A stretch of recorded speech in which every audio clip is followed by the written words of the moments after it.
In this extremely brief set of slides, we're going to talk about third parties in American politics, what our text calls minor parties.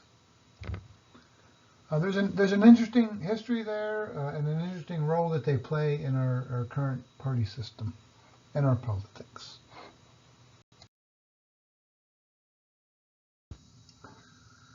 All right, so I think as we've already discussed, or perhaps that's in the next set of slides, I can't remember the ordering here, we've always had a two-party system with third, fourth, and fifth parties very much on the margins. And it turns out there's a structural reason for that. I'll talk about briefly at the end of this slide. So, we started out right with the Federalists and the Anti-Federalists, and we've essentially continued that tradition ever since. We have a pretty deep rut that we're stuck in there, and it's okay.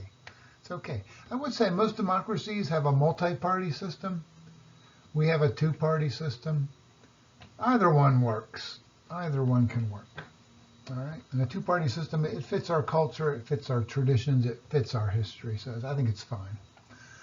There are many examples from American history of third parties. The Bull Moose Progressive Party, which in some ways to me is the most interesting. That was a party created by Theodore Roosevelt to get revenge against his former vice president. You have I'll say more about that in a minute. You got the U.S. Marijuana Party, apparently, according to our text, that promotes the legalization of marijuana. Well, I guess they're doing really well these days, at least in terms of achieving their policy goals. I don't know how important they've been, but they're in the fight, apparently. The two big ones today, right, of the small ones, the Green Party, right, kind of left progressive party focused on environmental issues like global climate change, and the Libertarian Party tends to be a conservative party opposed in general to governmental power. Not anarchy, but libertarianism. And then another big one from history, the Populist Party, going back to the mid to late 19th century. All right. Third parties can swing the results of an election. They can swing the results of an election. The Bull Moose Progressive Party, again, established by Theodore Roosevelt for that 1912 election cycle. So the story there is, right, Theodore Roosevelt had become president because the president that was elected, I think, in 1896 was William McKinley. McKinley was assassinated, I believe, shortly thereafter. Roosevelt served out that term, got elected in his own right in 1904, stepped down when he didn't have to for the 1908 election, basically handed over that to his VP, William Howard Taft, who won the 1908 election with Roosevelt's backing. Roosevelt went to Africa and killed a lot of exotic big game animals, unfortunately, looking at it from today's point of view. Bad move, Roosevelt. But Roosevelt, over the next 4 years, becomes disenchanted with the performance of his former vice president. He thinks Taft is too conservative. Remember, this was a time when the Republican Party was liberal, was progressive, right? So he thought William Howard Taft was way too conservative. He tried to win his party's nomination in 1912. A basic rule of American party politics, if you're the incumbent president and you want to run for a second term, you're going to get that nomination from your party. I think an incumbent president has only lost that renomination once in history, and that was a very long time ago. So Taft gets renominated by the Republican Party, and Roosevelt is so angry he creates his own third party, the Bull Moose Progressive Party, runs in 1912, right? Basically two Republicans running against one Democrat, right? Taft and Roosevelt, both Republicans, running against Woodrow Wilson, the Democrat. And so this basically means that Woodrow Wilson gets elected because Roosevelt and Taft split the Republican vote. So in that case, right, a third party made a huge difference to an election outcome. So the third party didn't win, right, but they had a big impact on our politics. Third parties can highlight a particular issue. I remember from back in the day, because I'm kind of old. You had Ross Perot's Reform Party. He would have run for president in both 1992 and 1996. In 92, he actually got a good chunk of the vote, like 17+%. That's a lot for a third party candidate. It's also true, recent third parties have often been simply the product of one individual's sort of cult of personality, right? Theodore Roosevelt's Bull Most Progressive Party, Ross Perot's Reform Party. I think you have some even more recent examples of that similar dynamic. Those are parties that come and go based upon individual personalities that come and go. But Ross Perot's Reform Party ran on a platform of focusing heavily on cutting the budget deficit, cutting U.S. debt, and balancing the federal budget. Right, that was his primary issue, and that was a popular issue. It still is today. Right, so he attracted a lot of attention from we the people. Bill Clinton, right, was running as the Democrat in '92. H.W. Bush running for re-election as the Republican. And they saw how people responded to Ross Perot's focus on the federal budget. And they're like, dang, we're going to focus on the federal budget as a primary issue, right? Because we see that there's a lot of support for that.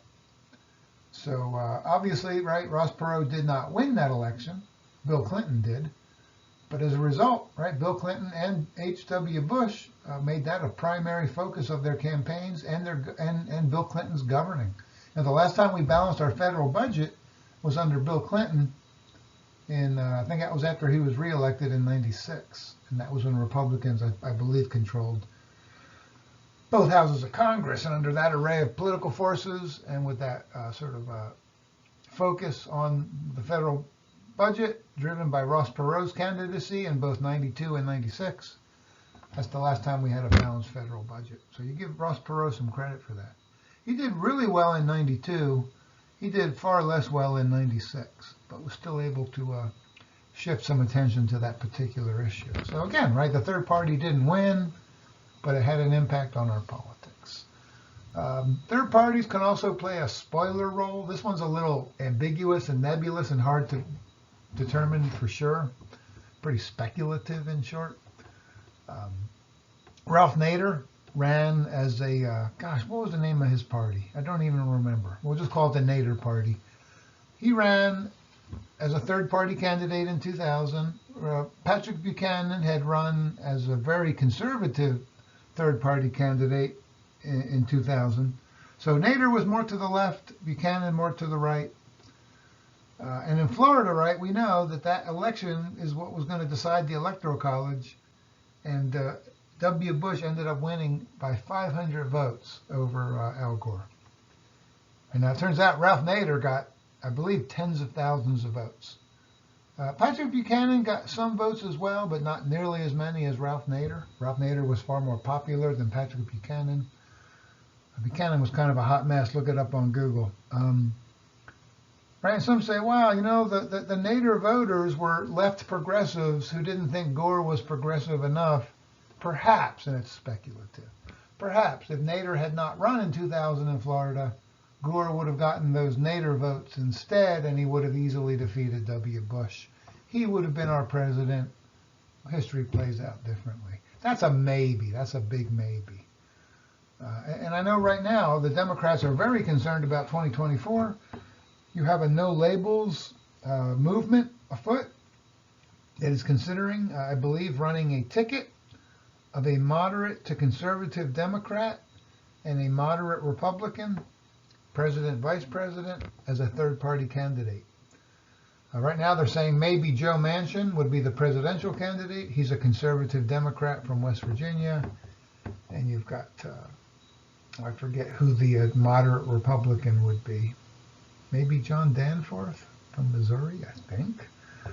Anyway, Democrats are very concerned about that because there is some evidence that if there is a third-party, no-labels candidate in those swing states that determine the Electoral College these days, right? States like Pennsylvania, Wisconsin, Georgia, Arizona, Michigan, that in those states there's some emerging data that suggests that such a party would draw more votes from Democrats than from Republicans, right? Because if you're a Republican and you're committed to Donald Trump, right, you've drunk that Kool-Aid in mass quantities. You're not going to defect to a third-party candidate for the most part. Now, you're all in on Donald Trump as your Lord and Savior. Democrats don't have any such affinity for Joe Biden. He doesn't have a cult of personality. He doesn't have that devoted following. He doesn't. Right? So there's some evidence, that at least right now, the data suggests that if you have a no-labels candidate running for president in 2024, that candidate could draw 2 or 3% in an election, and mostly drawing from the Democrat. Right? And in these really close states like Nevada, Michigan, Pennsylvania, Wisconsin, and Georgia, right? In states like that, if Joe Biden were to lose 2% to a third-party candidate, Trump could slide right through. You know, that's probably Trump's best chance. All right. So again, no one expects the no-labels candidate, if that happens. No one expects the no-labels candidate to win, but they could definitely play a spoiler role and swing it to Trump. That's the way it looks right now. That could change. And then finally and quickly here, because it's too much to take on, it would require another set of slides. I'm not going to do that. Some say we should have a multi-party system, that third and fourth parties should matter. They should have a chance of winning, like in many other democratic countries. Historically, we've never had that situation. How would we produce that here? We'd have to revamp our entire system, okay? And that's not going to happen. So this is all in the arena of speculation. What would we need to do? We would need to create electoral districts for Congress and state legislative chambers that would be multi-member proportional representation. Right? It gets complicated really quickly. Right? And that would require, it turns out, so in Nevada, right, we elect 4 members to Congress, to the House of Reps. We would have to have a statewide election, and people would vote solely based on political party, right? So let's just for ease of computation, let's say we had 10 representatives going to the House. And you only ran political parties and not candidates per se. That's how it is in Britain, for example, and France, right? If you're running for parliament, you're not running per se as an individual candidate. You're running as a representative of a political party, and you are totally committed to every policy position that your party leadership has established, right? So in that sense, the candidates that you vote for, it doesn't really matter, right? Because no matter who you vote for as a candidate, if they're with X party, they will vote X ways every single time in Congress, right? So we don't have that, though, do we? We don't have that here.